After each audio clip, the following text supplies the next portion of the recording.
This proposal is basically creating a ministry of censorship in UK. It's not just going to regulate Google. It's going to regulate almost every single website online. And it's going to cover all the content that there is there. It's basically censorship in UK, and that Theresa May is going to break the internet.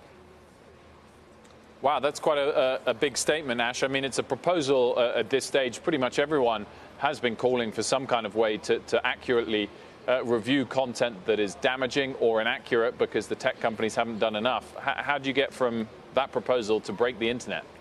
So the proposal in itself says that even if content is not illegal, if it's harmful, the content should be taken down and the platform can be held responsible, both civilly, and the CEOs of the companies would be held criminally responsible in some cases.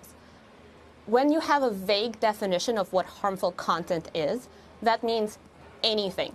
That means a reporter risking his life from going on Facebook Live from Syria. That content can be considered harmful. That means that the photo of a girl running away from a blast in Vietnam, that's harmful.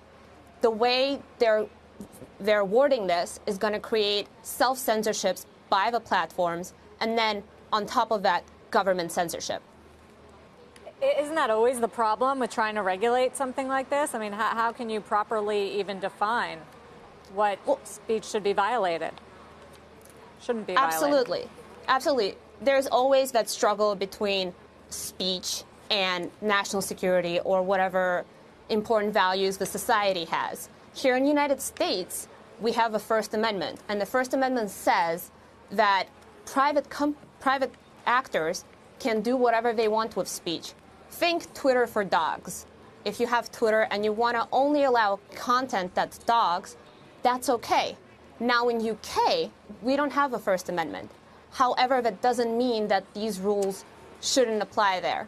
The special Ash, there might not be a First Amendment in the UK, but there's very much free speech. And if any proposal went far beyond that, it wouldn't go forward. I think the reaction is just simply because there's not an enshrined Bill of Rights that can't be amended without a constitutional amendment to suggest there isn't free speech in the UK is ridiculous. I'm not saying there's no free speech in the UK. What I'm saying is we've seen in Europe that there have been proposals that have gone into law that do limit some areas of speech the way it wouldn't be limited here. And if this proposal went into law in UK, it would completely, UK government will have an ability to block websites if there is any content that they didn't agree with.